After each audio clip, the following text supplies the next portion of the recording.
2 লক্ষ মানুষের যাতায়াত, মাননীয় স্পিকার, 2 লক্ষ মানুষের যাতায়াত হলেও এই রাস্তাটা মাত্র 12 ফিট, অর্থাৎ দুইটা সিএনজি একসাথে দুইটা ক্রস করতে পারে না।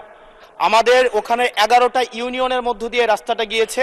এই রাস্তাটাকে যদি আমরা প্রসারিত করতে পারি তাহলে ওই ইউনিয়নগুলোতে আমরা শিল্প এবং বিভিন্ন ধরনের আমরা কোল্ড স্টোরেজ, আমরা কর্মসংস্থানের ব্যবস্থা করতে পারবো, যেহেতু ওই রাস্তাটা ঢাকা চিটাগং হাইওয়ের একটা রাস্তা।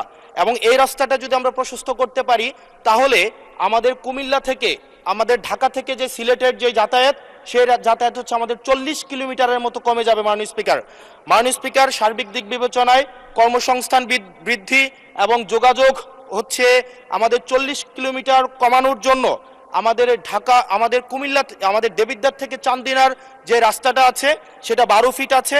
এটাকে প্রশস্ত করে এটাকে হাইওয়ে করার জন্য মাননীয় স্পিকার, আপনার মাধ্যমে সংশ্লিষ্ট মন্ত্রণালয়কে অনুরোধ